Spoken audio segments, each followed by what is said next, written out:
When a notorious serial killer was arrested earlier this year thanks to the DNA of a relative, it opened the door to a sea change in crime fighting. Forensic techniques have advanced dramatically since the first use of fingerprint technology. But Lisa Fletcher reports on a new Science of Sleuthing that's also raising concern. There were upwards of 50 rapes, 12 murders. Crimes that spanned 10 years across at least 10 different counties. Last spring, more than 40 years after the first crime, Joseph James DeAngelo, known as the Golden State Killer or the East Area Rapist, was arrested and charged for a string of crimes that terrorized parts of Northern California for decades. And put me back in bed and said, if you move, I'm going to kill you. So, lay there for 2 hours. What cracked the cold case was a new tool in DNA forensics. This year, detectives uploaded decades-old DNA from the killer's profile to a genealogy website. That site revealed likely connections between family lines, and those relatives narrowed the link to DeAngelo. Agencies across the country raced to use the same technique to break cases, stopping not just in the Golden State killing spree, but rapidly moving to help solve the murder of a 12-year-old girl in Washington state, the killing of a Pennsylvania teacher, and the murder of an 8-year-old child in Indiana. The key is a publicly searchable DNA website, jedmatch.com. Kurt Rogers, now 79 years old, founded the site in 2010. He did not anticipate that his homegrown website, built for connecting families, would connect the dots on violent crimes. What were your thoughts after all of that unfolded? I learned about it when someone wrote me an email saying, hey, there was a press conference and it was announced that you're instrumental in finding the Golden State Killer. I was confused. I was surprised, did not anticipate it, had no knowledge that it was coming. I was very concerned about our users, what they would think, how they would handle it. The new genetic sleuthing method is taking shape at this unassuming lab in Reston, Virginia, 20 miles outside Washington, D.C. So we have nearly 50 active cases that we're working currently. Steve Armentrout is the CEO of Parabon Nanolabs. We treat the DNA like a blueprint. And so if you have that DNA sample at the crime scene, we can tell you about the ancestry of this person and suddenly start giving investigators somewhere to turn to. Here's how it works. Police send crime scene DNA to Parabon. That DNA gets uploaded to that publicly searchable site of genetic material, GEDmatch. That doesn't always lead to a suspect. What it often leads to is a relative. Genealogists build out complex family trees to find out who shares genetic data and who could have committed the crime. The result? A scientifically based tip for police to work from. The day we showed up for our interview, Parabon was credited with solving another decade-old case. Here we are. We made an arrest in it. Finally. Daryl Dwayne Bowden was arrested and charged with 6 rapes in one small neighborhood in Fayetteville, North Carolina. The Ramsey Street rapist, they announced that they got a DNA match and have made an arrest. I know there are a lot of people very happy about that. Have you had any contact with the founders of GEDmatch?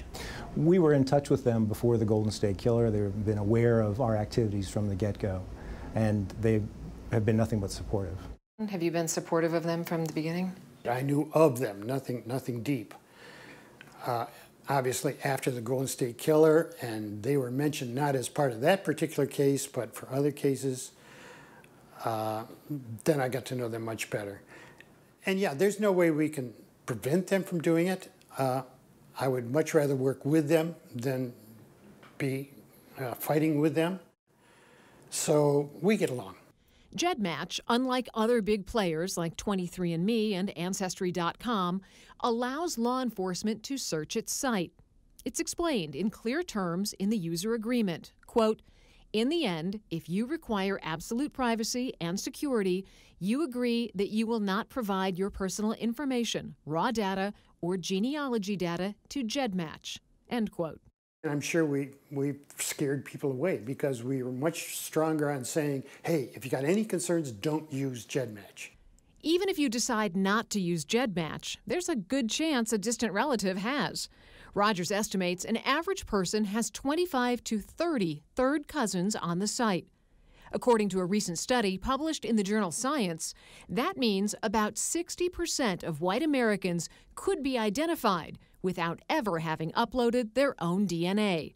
And as the data bank grows, so does its crime-fighting power. A woman who wrote me and said, very simply in two sentences, I would like to have my information as visible as possible on your site because my father was a serial killer. And how quickly a cold case can break. You're wasting less time, you're going to solve more cases, you're going to make the world a safer place. These technologies are making law enforcement unequivocally more efficient.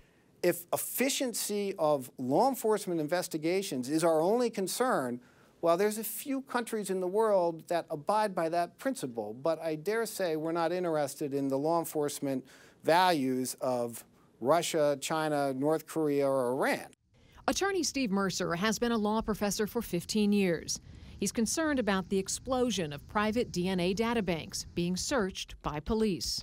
There's no warrant, there's no subpoena even, there's no judicial supervision.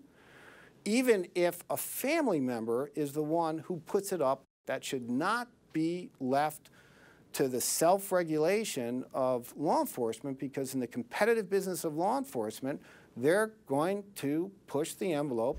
Critics have said, there's no legal oversight for law enforcement when they submit this material to you to pursue these cases. This is really of very little concern. The police are still responsible for building out a case.